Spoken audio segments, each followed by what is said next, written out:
I am Serena, a 27-year-old woman. I just got married recently. Back home, my father and brother treated me terribly. But it wasn't just me. My mother also suffered at their hands. We women were treated like slaves.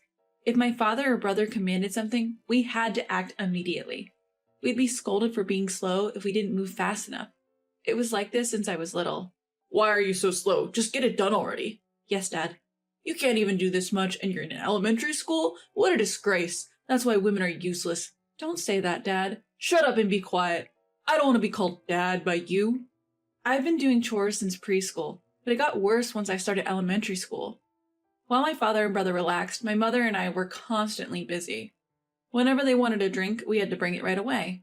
Even in the depth of winter, if they wanted ice cream, we had to go out to the convenience store in the cold. So my mother and I were always exhausted. My mother felt sorry for me and cried all the time. I'm sorry. It's because I'm weak that they treat you like this, Serena. No, Mom. Serena, you have to leave this house someday. Stand on your own 2 feet and run away from your dad and brother. But what about you, Mom? I'll be fine, as long as you're happy, Serena. When I reached 10th grade, I thought about going to college, but my father said women didn't need education. He had a very old-fashioned mindset, thinking a high school diploma was enough for a woman. But I was in college prep school, and all my friends were planning on going to college. I loved studying, and I was determined to go to college. Despite this, my father wouldn't allow it. But at that time, my mother stood up against my father. I'd never seen her so determined. She excels at her studies. That's why I'm going to let her go to college. What? Are you challenging me? How many times do I have to say that women don't need an education? What good will it do when all she'll be doing is cooking once she's married? An education will never go to waste. It'll come in handy even after she's married and has kids. Then do what you want, but I'm not paying for the tuition. Fine, then I'll take care of it. My mother had some savings, and she used it to support my college education. I got accepted into my first choice university, a private one. I felt guilty about the expense, but thanks to that, I met my husband. I had always been afraid of men, but he changed that for me. He was so kind when we met at our college club. He was always cheerful and could make anyone laugh. Having grown up impressed by my father and brother, for the first time, I felt something positive towards a man. I started to think that I wouldn't mind dating someone like him, but I couldn't bring myself to confess, and I kept my feelings hidden. In the end, we didn't date during our college years. After graduation, I ran into him at a reunion.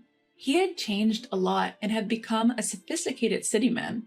My family home was in New York, but in a rural area, and I had lived in an apartment during my university years. After graduation, I had been working in Manhattan, where I was known as Plain Jane at my company. I wasn't sure if a plain Jane like me was suitable to be with him, but he asked me to come over, so I did. We reminisced about our old club days and ended up dating. After a year and a half, he formally proposed, and that's how we got married.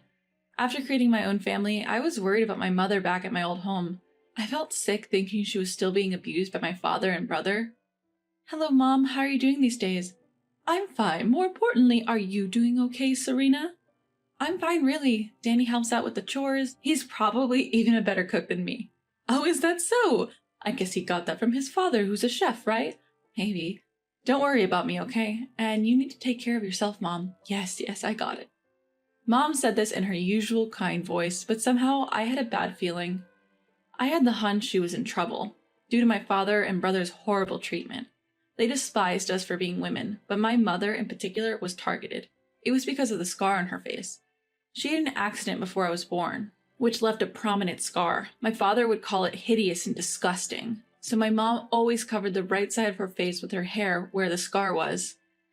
It was heartbreaking that my mother, who got injured defending my father, was being called ugly. It was clear my father didn't appreciate her at all. Even my brother was cruel, saying things like, "Don't come to the open house, you're disgusting." I thought those were things one should never say, even if they are family. One day my husband and I were enjoying a happy hour. In the heat of midsummer, we were sipping chilled beer while nibbling on snacks. Suddenly, our home doorbell rang. It was just before 9 p.m. and we wondered who it could be at such an hour. Stepping out with my husband, we found Mom standing there. "Oh, Danny. Mother-in-law, what brings you here at this hour?" "Could you lend me $20? I'm sorry for bothering you, Serena and Danny." $20 is fine, but what happened?" I thought I'd head to a motel or something. A motel? What are you planning to do there now? As long as I can get some sleep, that's enough. What? I was kicked out of the house by your dad and his lot. I don't have any money. I froze in shock. When I asked her to tell me more, the details were beyond horrific. After dinner that day, Mom had been doing the usual housework. That's when Dad and brother started demanding more alcohol and ice cream. So Mom left the house with just her coin purse and smartphone. But when she got home, the door was locked from the inside. Unlock the door, I brought the drinks and stuff. Just leave it there. We don't need you anymore. What? Drop whatever you bought and disappear. A worthless wife like you.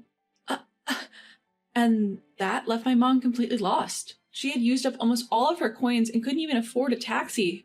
So she had to walk all the way to our house. That's what happened? That's awful. Maybe I'm just useless now. Hey, Serena, let's live together with your mother. Really? Are you sure? Yeah, I don't mind. We have extra rooms. She can use one. But I can't be in the way of newlyweds. It's all right. I consider you like my own mother. Thank you. Oh, my mom burst into tears, sobbing. She must have been touched by my husband's kindness, something she was likely unaccustomed to. My husband, having lost his mother at a young age, was a hard worker raised by his chef father. He graduated from college on a scholarship, so he understands people's pain. Having such a husband, I realized how lucky I am. He was the polar opposite of my father and brother. From then on, we started our life as a three. Whenever we came home, Mom always had a hot meal ready for us. You don't have to go to all the trouble. Danny and I can do housework too. It's all right. I want to do this. Thank you, Mom. I feel a bit guilty. After a comforting home-cooked meal from Mom, I was relaxing when the doorbell rang. At the door were my father and older brother. You're here after all. How dare you send me a text like that? What's with, I don't want to be with you anymore, he bellowed. So what? I simply told you how I felt, she retorted. Oh, you're pretty bold. When did you start acting so high and mighty? He sneered. You were the one who told me to leave, right? So I'm saying, let's get a divorce, she shrugged. Well, I don't really need an old lady like you around, but if we're divorcing, pay me alimony, he demanded. Excuse me? My father was demanding alimony from my mother in case of a divorce. I wondered what had happened. Isn't that young guy I saw you with your new boyfriend? That's cheating, isn't it? He accused. No, it isn't, she responded. Oh, you two seem pretty close, though. We didn't do anything strange. I had no idea that my mother had been with a younger man. I started to panic. Was my mother really having an affair? If she was, it would be disadvantageous for her since she and my father were not yet divorced. If my father was right, she might get sued. So I glanced at my mother, but she just winked at me. It must mean everything will be okay. You dirty, tainted old woman. You won't be able to survive on your own once we divorce. Ha ha! Go ahead. Pay me and live your pitiful life, he scorned. I don't mind if we divorce. I have a job, she stated. Huh? The young man you saw me with is a business partner of mine. He's a very talented and wonderful person. Job? But you've always been a housewife. I've been working from home, even without a computer. A smartphone is all I need. I occasionally meet him for discussions. So that was it. So I have $50,000 in my bank. Even if I divorce you, there won't be any problem. My father was dumbfounded. My brother had the same shocked expression. Neither my father nor my brother knew my mother had been working. But I was the only one who knew. She had told me secretly. She had said to keep it a secret from Dad and my brother, probably fearing they would depend on her financially. Oh, I see. Let's start over. Come back home. My father said this as soon as he found out about the money, but my mother coldly replied, Why would I? I'm not coming back. I'll divorce you. Huh? Why? I'm offering to live with you. Why are you so condescending? I'm not weak like before. I don't need someone like you, cheating man. Eh? At the words cheating man coming from my mother, my father seemed shocked. My brother standing next to him was also surprised. Didn't you say something to my business partner, Emma? She asked. Well, he's dating a woman younger than Serena. It's repulsive, downright disgusting. No, you've got it all wrong. It's a misunderstanding. What's there to misunderstand? Can you say the same after looking at this photo? My mother was showing a picture she had found on her phone. It was a picture of my father being cozy with a young woman named Emma. They seemed too close, and their faces were almost touching. I found myself thinking how gross this old man was. It was shocking to think that this pervert was my father. But how did my mother find out about the connection between my father and Emma, one of her business associates? There was a reason. One day she had gone to a cafe for a face-to-face meeting with Emma. Though they also met online, they made a point to meet in person once a month. During that meeting, my mother noticed the ring on Emma's finger. Apparently, it looked exactly like one my mother had bought for herself years ago. So she complimented Emma on her ring. Emma replied, "Thank you. My boyfriend, an older gentleman, gave it to me. It's secondhand, but I love it because it's quite valuable." This made my mother suspect that my father might have given Emma the ring. This diamond and emerald ring was custom made for my mother, so there was no other like it in the world. Given that it was an original design, my mother suspected that my father had given it to his mistress, Emma. When she returned home and opened her jewelry box, she discovered the ring was indeed missing. That was when my mother was convinced. "So I'll be asking for compensation for the affair, and we're getting a divorce." What? Who's going to do all the housework then? "Really? You and your son can handle it, can't you?" Both my father and brother were hopeless at domestic chores. Being unable to do anything, they had dumped everything on us women. So they would be in trouble if my mother left. I couldn't help wondering why they had chased my mother out in the first place. That's when I decided to intervene. "If you're going to be in trouble without Mom, why did you chase her away in the first place?" That was just to spite the mistress.